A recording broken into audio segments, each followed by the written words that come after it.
Welcome back to the lodge here at Rush Custom Callers. I'm Brian.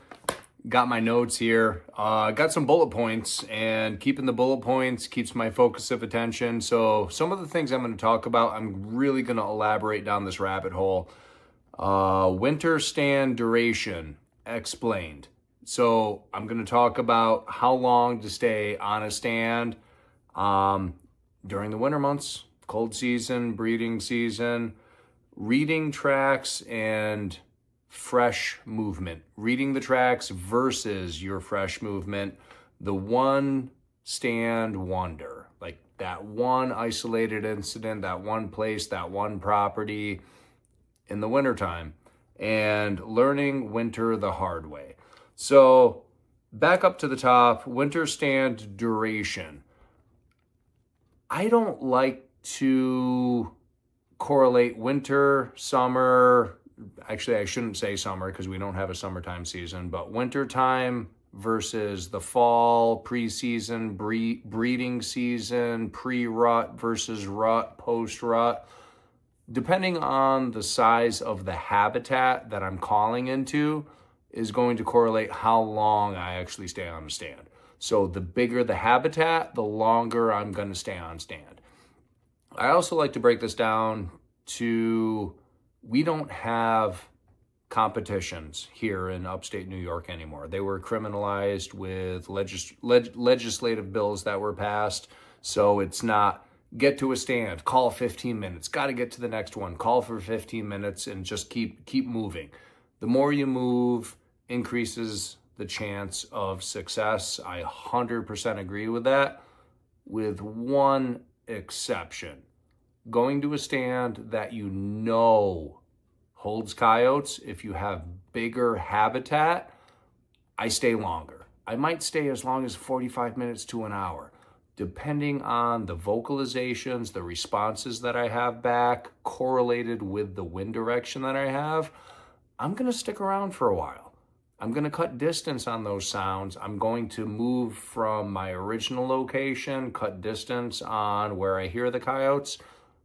There's no financial gain in me staying on a stand for the ultimate success of shooting a coyote. So I'm going to hang out there a lot longer, as long as I know I'm not educating the local population of coyotes that are on the property with the wind direction.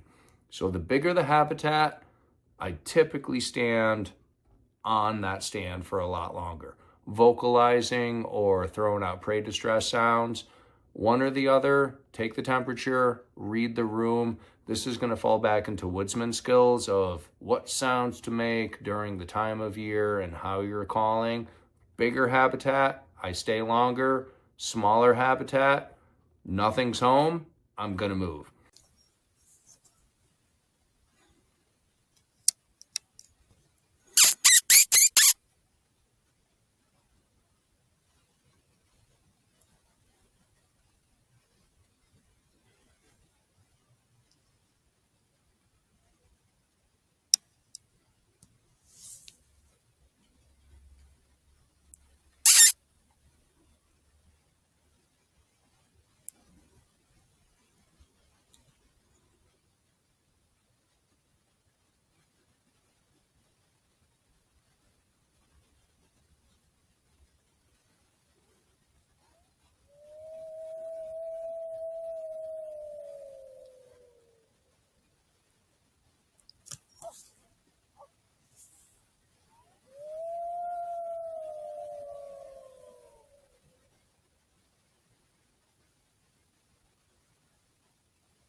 So reading tracks versus fresh movement.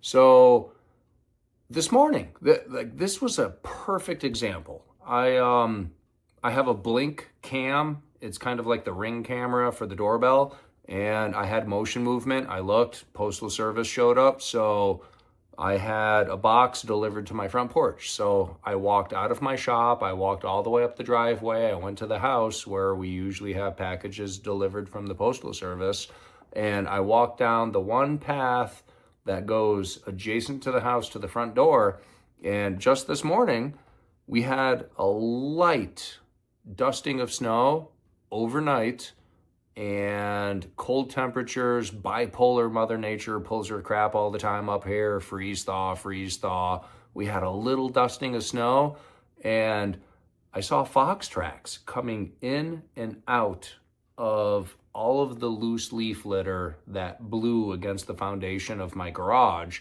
And I could see that fox was mousing right against the foundation of my garage. That's fresh. That's really fresh. The paw prints were on top of fresh snow, on top of the crust. Human footprints, I'm penetrating right through that. So look at the ground conditions to you as the human walking into stand.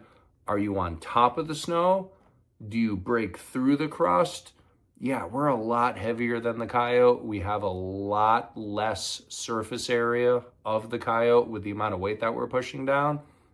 Kind of hard to gauge comparing coyote, fox, bobcat to human. But look at the ground conditions. How thick is the crust of snow with that light snow on top of it, and how they're traveling across that. If they're not penetrating through it, if they're not breaking through it, gives you a little bit of gauge of age.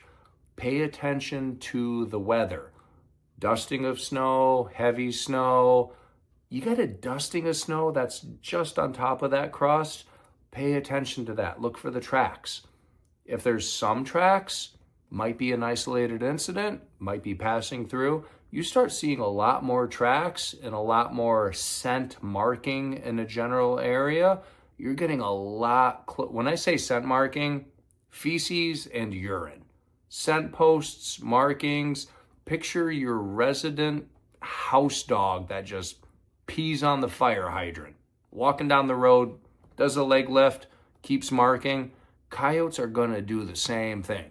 You start finding much higher proximity to those scent markings. You're getting a lot closer to core area. Those are really awesome places to vocalize into. Your success rate, definitely very optimistic. You're gonna start to go up when you find more markings and more territorial markings in those areas. So keep in mind scent markings and tracks on top of snow. When you start finding more, you're getting closer to those core areas and your success rate is going to go up. So when I walked up to the house, I found tracks going right to my front door.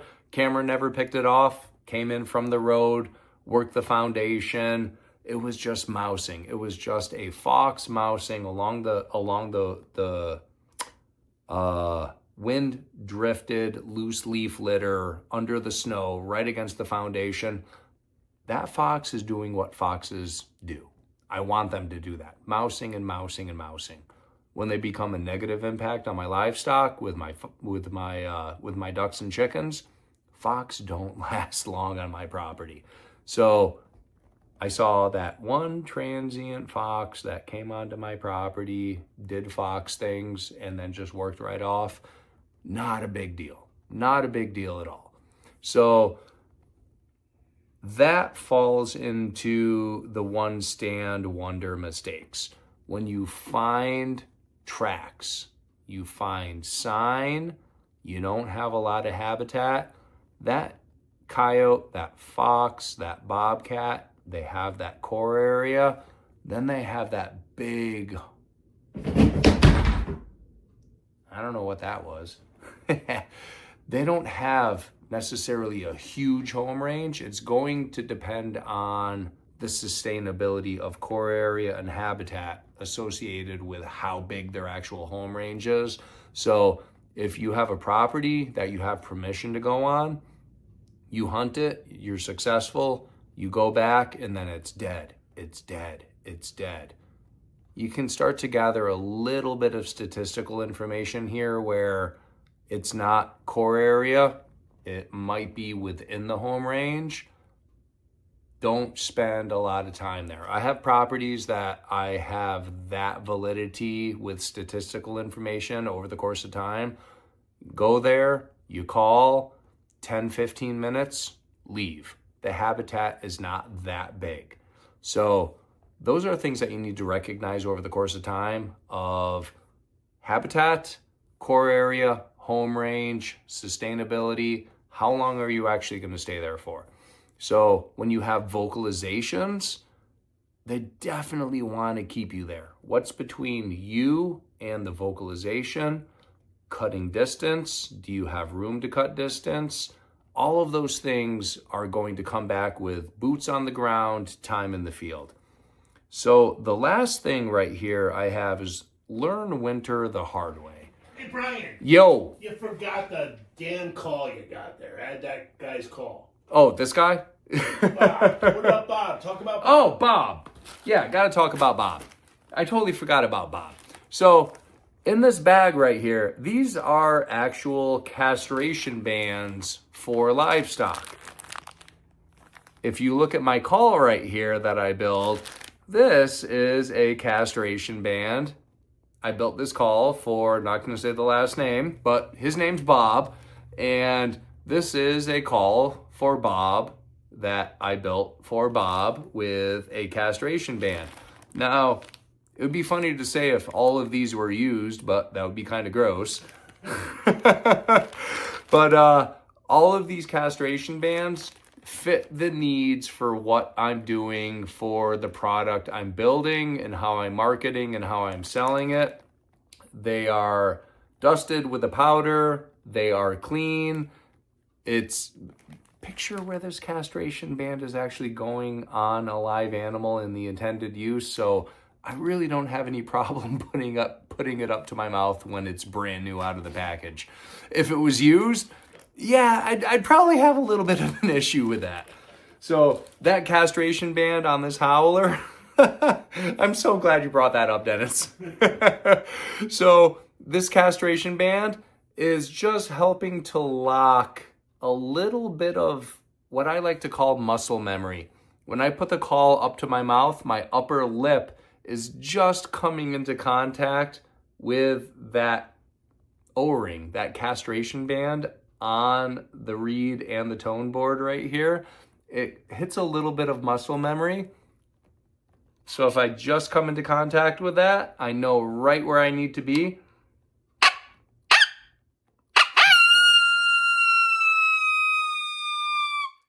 And it helps give the perfect orientation of muscle memory when you're learning of where your lip needs to be associated with where your teeth need to be when it hits the reed.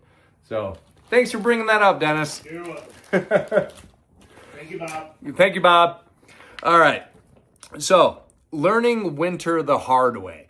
So it's cold. Right now, it's in the single digits. Temperatures, Mother Nature's pulling her bipolar crap, freeze thaw. She can't make up her mind whether it's summer, it's spring, it's winter.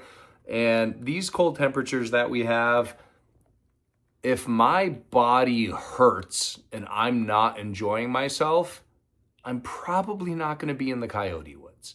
That's just the way I am today. I've spent a lot of time with boots on the ground, enjoying the camaraderie, enjoying the fun, enjoying the success rate. We've been in some bitter cold temperatures.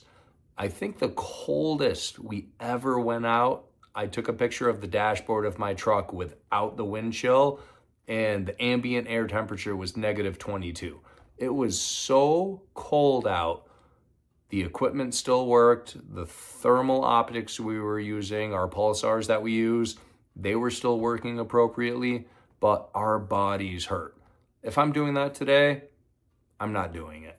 If I see those temperatures, if I see that nasty sideways wind, I'm not going to go out. I want to enjoy this. So learning winter the hard way, go out, have fun, enjoy the camaraderie. It's not a contest. It's not a competition. I really try to keep this YouTube channel PG rated. It's not a big contest. Don't feel like you have to prove something to everybody else going out in the field and just punching numbers and numbers and numbers and numbers. If you're having fun and you're being successful, don't stop. Keep doing it.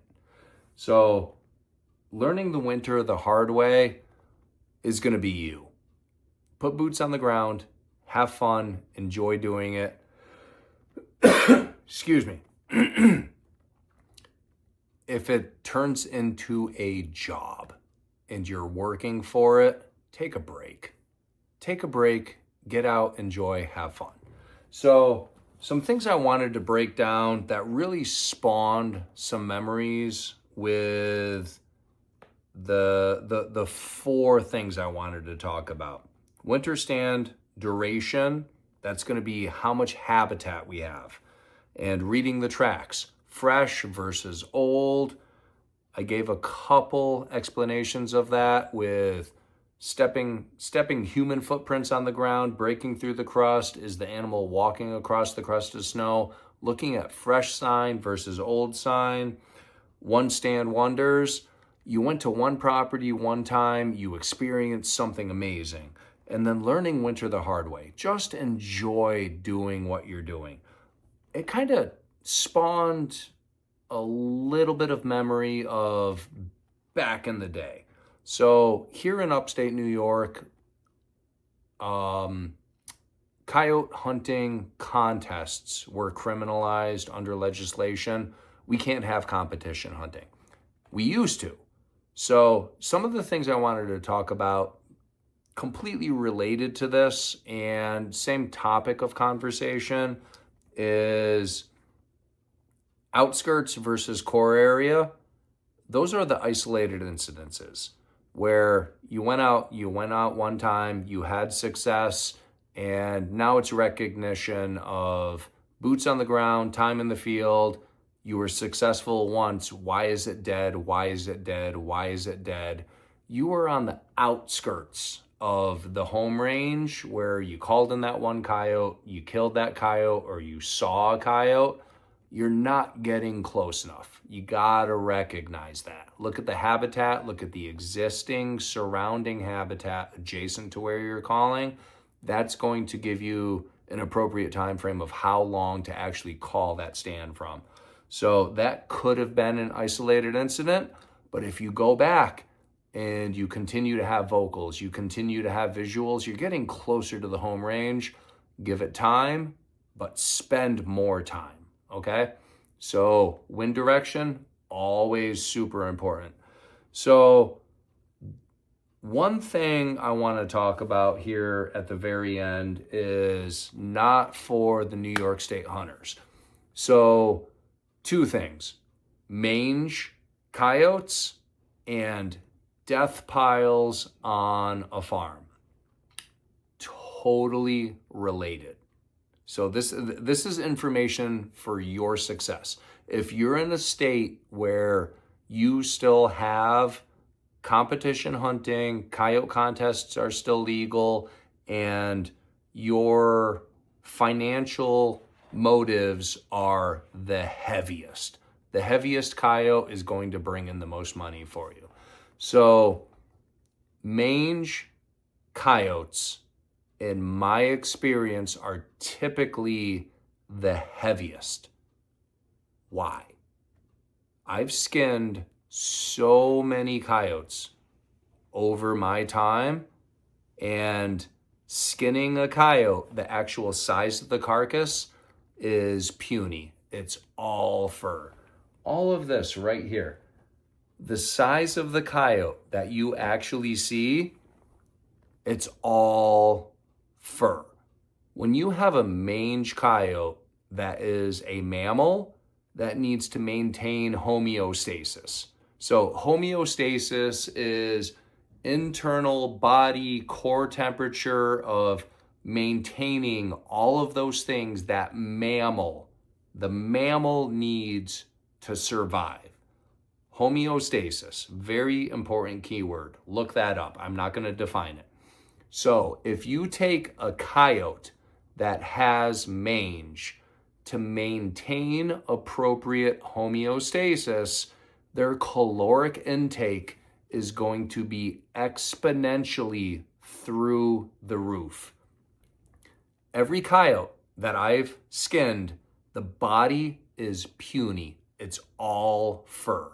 Even your 50-pound plus coyotes are puny. It is all fur. If you take a mange coyote that has no pelt on it, to maintain homeostasis, their caloric intake has to be so freaking high to maintain the body temperature, the body regulations, everything that animal needs to survive during the cold weather months with no fur coat. Their caloric intake goes through the roof, and they're feeding and feeding and feeding and feeding. They are going to be your heaviest coyotes that you shoot out in the field that are going to win your contests. It sounds ridiculous, but I am so confident to say this out loud.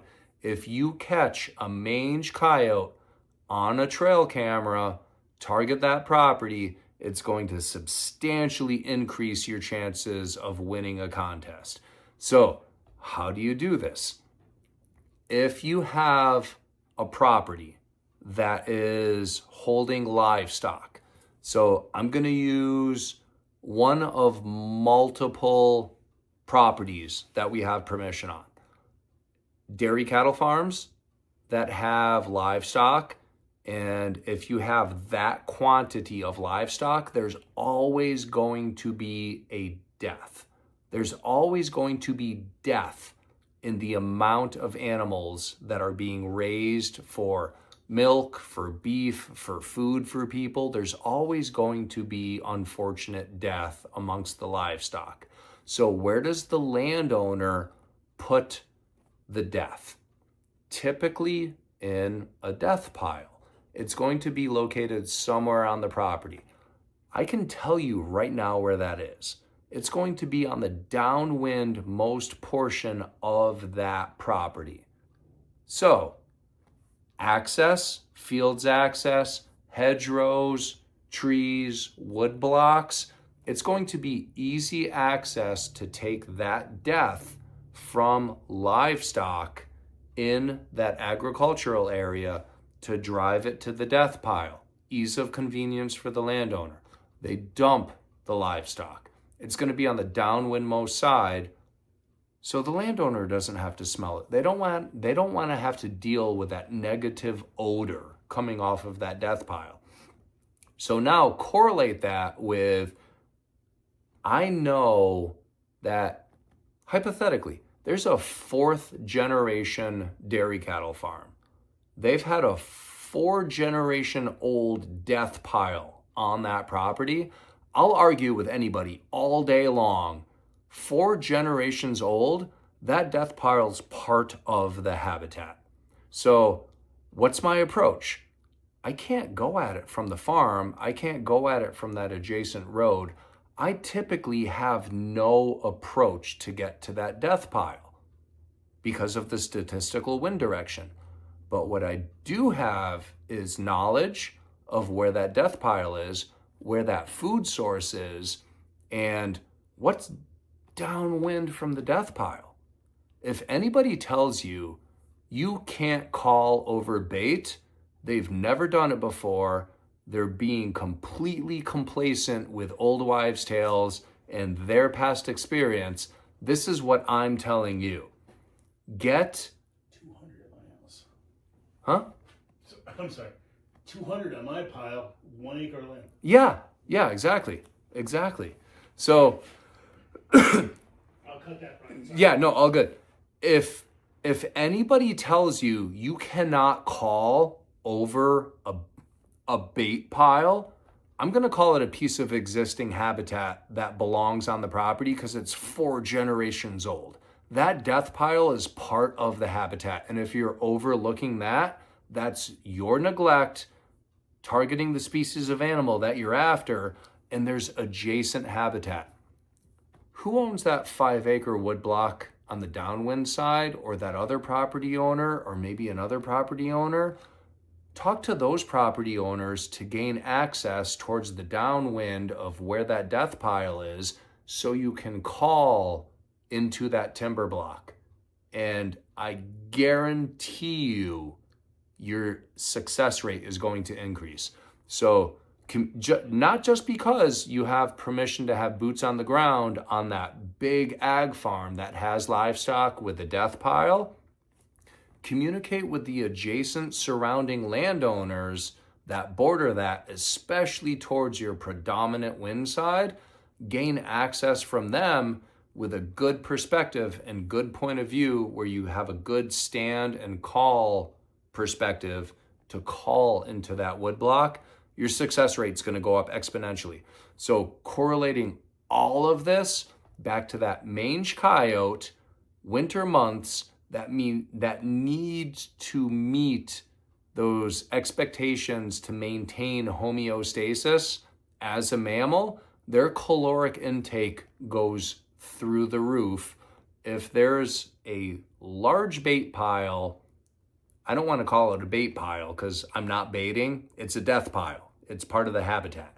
If you know that's there and you have pictures of a mange coyote, and you gain access to those other properties on the downwind side, you call into that, fresh ears that needs to have an increased amount of caloric intake, and you're throwing prey distress sounds out there, same approach. Start quiet. Nothing pops its head out. Start increasing your volume.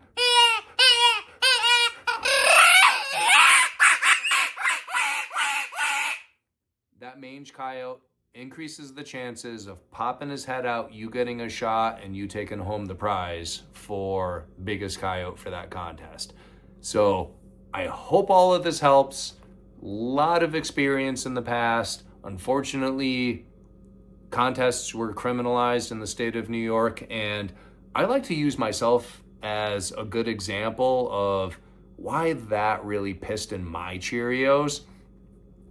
If I have a coyote season that runs October 1st until the end of March, the last Sunday, and I'm going to take 50 to 100 coyotes every single season, if you give me a contest, I'm still going to take 50 to 100.